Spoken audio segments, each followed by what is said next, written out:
তো ওইভাবে জানা নাই বা দেখিনি, so I don't know, I have no any idea. কারণ যে মানুষকে নিয়ে পজিটিভ তখনই বলতে অভিনেত্রী পারবে। বুবলিকে নিয়ে এবার কন্যা সন্তানের বাবা হলেন ঢালিউড সুপারস্টার শাকিব খান, আর এই খবরে রীতিমতো রেগে আগুন অপবিশ্বাস। সম্পর্কের নতুন এই মোড় নিয়ে শুরু হয়েছে তুমুল আলোচনা সমালোচনা। কাস্টমস কর্মকর্তার নির্মম হত্যাকাণ্ডে শোকে ভেঙে পড়েছে পরিবার। তবে দেরি হয়নি, ইতিমধ্যেই উন্মোচিত হয়েছে খুনের রহস্য। জড়িতদের নিয়ে চাঞ্চল্যকর তথ্য সামনে আসছে। মৃত্যু পথযাত্রীর স্বামীকে দেখতে গিয়ে চোখের জল ধরে রাখতে পারলেন না দীপুমণি। সেই আবেগঘন মুহূর্ত এখন ভাইরাল সোশ্যাল মিডিয়ায়। বোরখায় ডাকাত, কিন্তু শেষ রক্ষা হয়নি। বোরখা পরে ডাকাতি করতে এসে এক বৃদ্ধের হাতে ধরা পড়লেন কাজের ছেলে। ঘটনাটি এলাকায় সৃষ্টি করেছে তীব্র চাঞ্চল্য। বলিউডে পুরনো প্রেমের নতুন অধ্যায়। 12 বছর পর অবশেষে সালমানকে হ্যাঁ বললেন প্রীতি জিন্তা। এই খবর ঘিরে ভক্তদের মধ্যে আনন্দ আর জল্পনার ঝড়। ঢালিউডে আবারও চাঞ্চল্য। জনপ্রিয় অভিনেতা শাকিব খান কি সত্যিই কন্যা সন্তানের বাবা হলেন? সামাজিক যোগাযোগ মাধ্যমে জোর গুঞ্জন তার দ্বিতীয় স্ত্রী শবনাম বুবলি নাকি জন্ম যুক্তরাষ্ট্রের একটি হাসপাতালে কন্যা সন্তানের জন্ম দিয়েছেন। এর আগে তাদের ঘরে আসে পুত্র সন্তান শেহজাদ খান বীর। এবার নাকি এসেছে একটি কন্যা, যাকে দেখতে অনেকটাই শাকিব খানের মতো, এমনটাই দাবি নেটিজেনদের। তবে চমক এখানেই শেষ নয়। শাকিব ও বুবলির সম্পর্ক নিয়েও চলছে নতুন আলোচনা। অনেকেই বলছেন তাদের মধ্যে বিচ্ছেদ হয়ে গেছে। যদিও বুবলি বারবার দাবি করে আসছেন এখনও বিচ্ছেদ হয়নি, শুধুই মান অভিমানের দূরত্ব। এদিকে এই খবর সামনে আসতেই আলোচনায় আরেক নাম, অপু বিশ্বাস। সোশ্যাল মিডিয়ায় শোনা যাচ্ছে এই খবরে তিনি নাকি খুশি নন, এমনকি তাকে নাকি এখনও কিছু জানানো হয়নি। তবে পুরো বিষয়টি এখনও নিশ্চিত নয়। শাকিব বা বুবলি কেউই দেননি আনুষ্ঠানিক কোনো বক্তব্য। অন্যদিকে কুমিল্লায় এক কাস্টমস কর্মকর্তার নির্মম হত্যাকাণ্ডে শোকের ছায়া নেমেছে তার পরিবারে। নিহতের স্ত্রী কান্নায় ভেঙে পড়েছেন, যা নাড়িয়ে দিয়েছে পুরো দেশকে।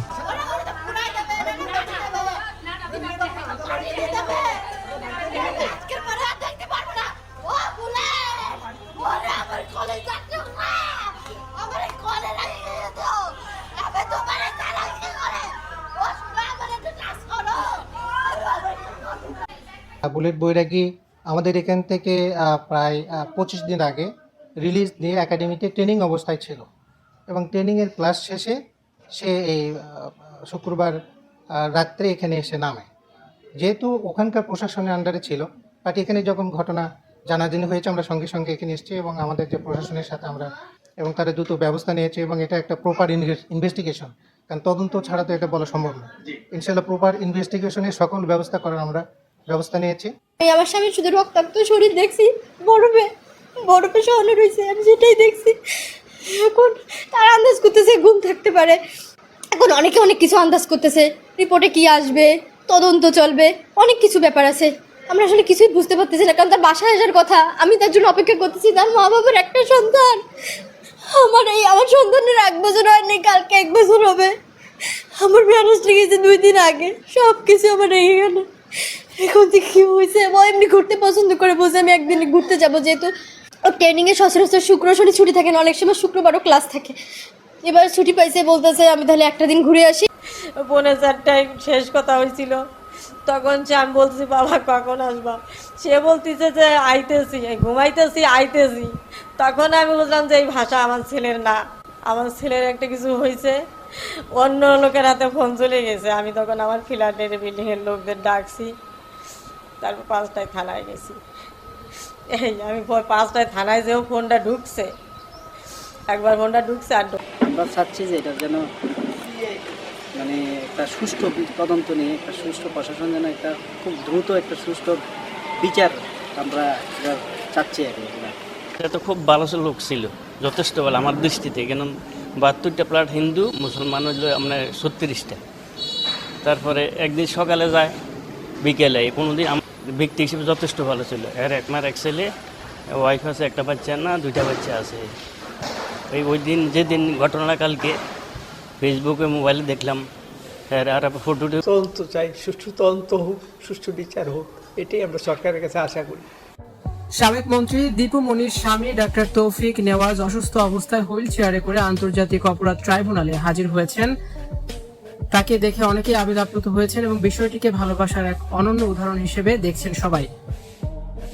অসুস্থ শরীরেও ভালোবাসার টান একেই বলে। হুইল চেয়ারে করে ডাক্তার দীপু মনিকে দেখতে ট্রাইব্যুনালে হাজির হয়েছেন তার স্বামী তৌফিক নেওয়াজ।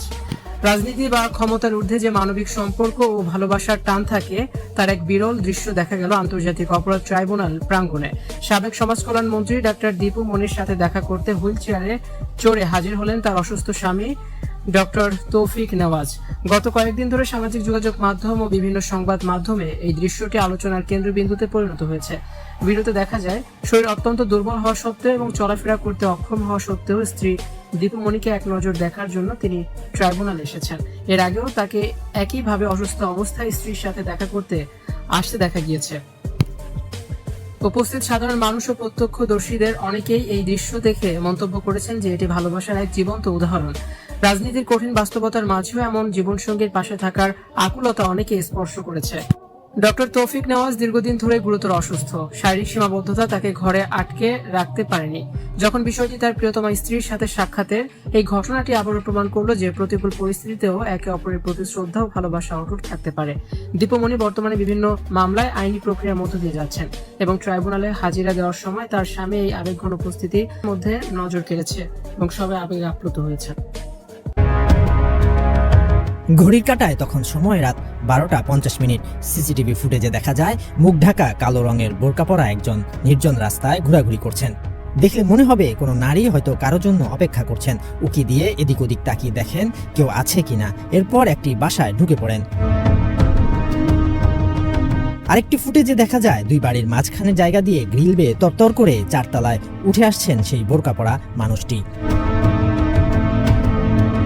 মধ্যরাতের এমন ভয়ানক ঘটনার কথা নিজের ফেসবুকে তুলে ধরেন ফয়সাল আকরাম ইথান নামের একজন বেসরকারি চাকরিজীবী। ঘটনাটি ঘটেছে রাজধানীর বসুন্ধরা এলাকায়।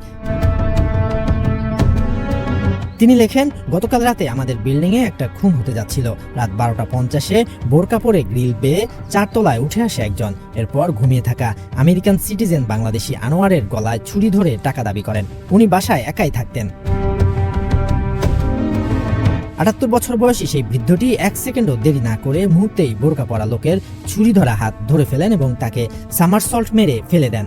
এরপর এক হাত দিয়ে গলায় ধরে চিৎকার করে সবাইকে ডাকতে থাকেন। বাসার কেয়ারটেকার এবং ফয়সাল সহ অন্যরা এসে লোকটিকে ধরে বেঁধে ফেলেন। তো প্রিয় দর্শক, এতক্ষণ আমাদের সাথে থাকার জন্য আপনাদের অসংখ্য ধন্যবাদ।